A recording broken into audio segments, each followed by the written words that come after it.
For our third episode of Small Screeners, we look at the sensational third season of Rick and Morty.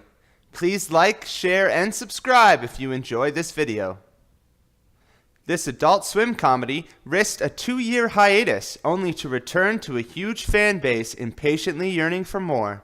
The first episode of Season 3 was released on April Fool's Day of 2017, a successful marketing ploy that had the internet wild for McDonald's Szechuan sauce and excited to view the remaining 9 episodes that ran from July to October.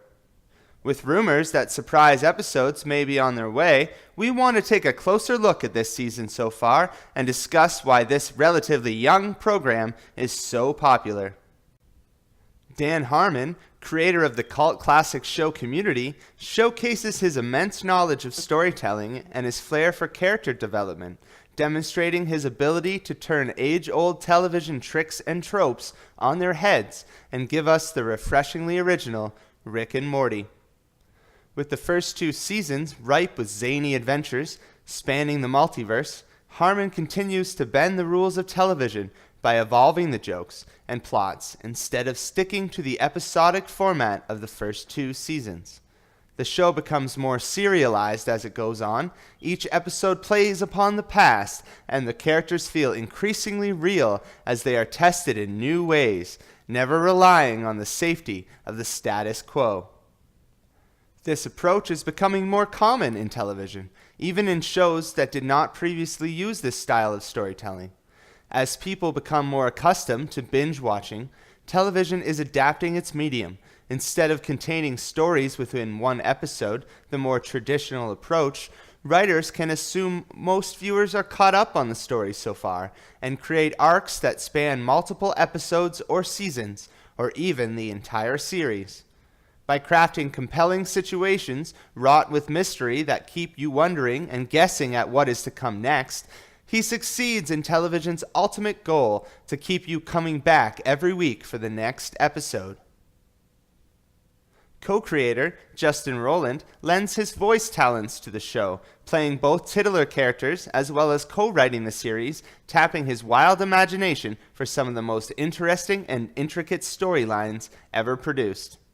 His darker sensibilities are toned down on the show when compared to other projects he has worked on, but they shine through as often as allowed with a TV-14 rating.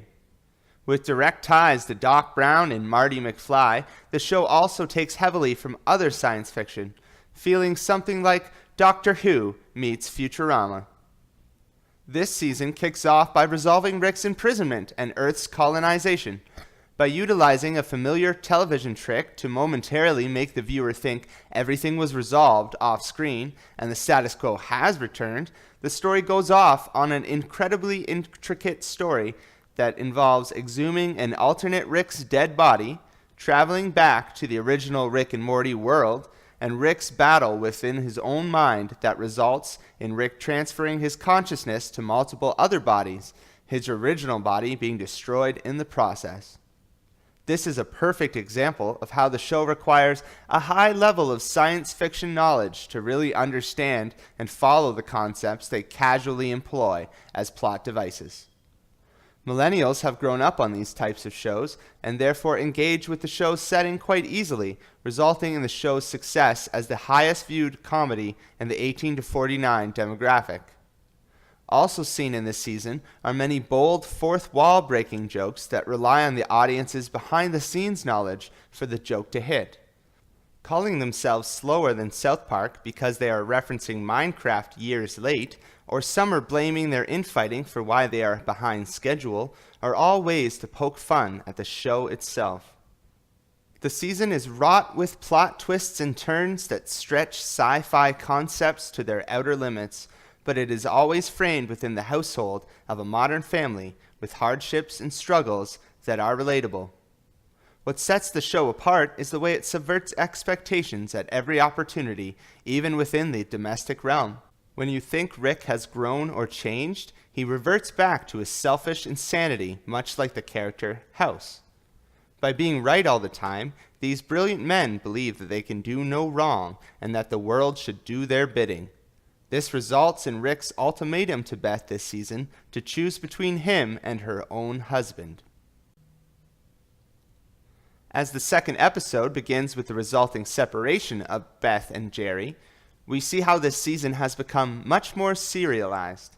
Rather than stick to a theme for the whole season, like other animated shows that have gone this route, like Archer and South Park, they strike a balance here by still having throwaway adventures take place like in this Mad Max universe.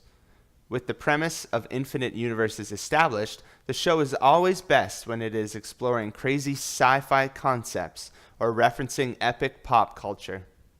Episode 7, The Rick Lantis Mix-Up, and Episode 8, Morty's Mind Blowers, are demonstrations of Harmon's masterful skills to play with the mold he has created for the show, pushing the boundaries of logic to craft a compelling tale that relies on the knowledge of what has come so far, while also laying the groundwork for future payoffs.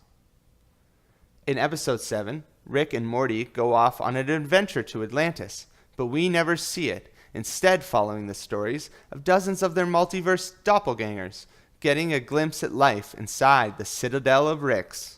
While the jokes that come a mile a minute would be enough to make this a memorable episode, they also use it to set the stage for the return of Evil Morty, a major threat to our anti-heroes, promising a future adventure to resolve it all.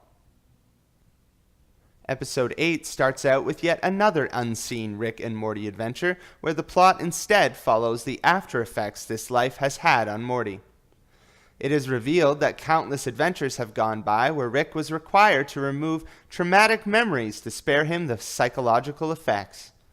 This allows a unique framework to explore many unseen adventures they had where the situation went too far for Morty to handle, making for many throwaway jokes that other programs may have stretched into entire episodes. Instead of following the same format every week, they explore every avenue to bring fringe science and out-of-this-world concepts into the realm of entertaining television. Episode 9, The ABCs of Beth, really explores one of the main arcs of the season, Beth and Rick's relationship. From the therapy of Episode 3, Pickle Rick, to this episode that dives into their past and reveals that Beth isn't who we have always believed her to be. And with the ambiguous logic in the final episode implying she might or might not be Beth, the cliffhanger of her being a clone is left open for the internet to debate, yet another way the showrunners cater to their audience, leaving chum in the water for the sharks to chew. Knowing their fans are the types to rip apart their content, they take care in following the established rules of their universe, providing the explanations to things they know fans would question. This is best demonstrated in the final scene of this episode, where Rick steals pizza from an Arnaldo's in the dimension where they didn't invent daylight savings, taking a moment to explain he didn't time travel just to keep the fans from lashing out against them.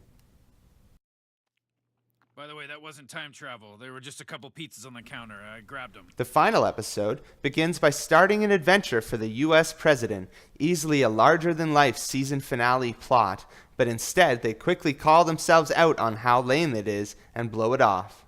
Another example of how the show throws a wrench in the gears of television. The results of their decision set them against the government, providing an opportunity for many jokes targeted at POTUS. With Season 4 not officially announced, Dan Harmon has tweeted that it will be back, but after the 2-year wait for this season, who knows when there will be more.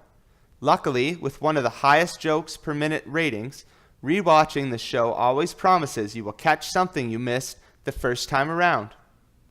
This has been our Rick and Morty Season 3 Small Screeners review. Thanks for watching. Like, share, and subscribe if you liked the video, and we'll see you next time.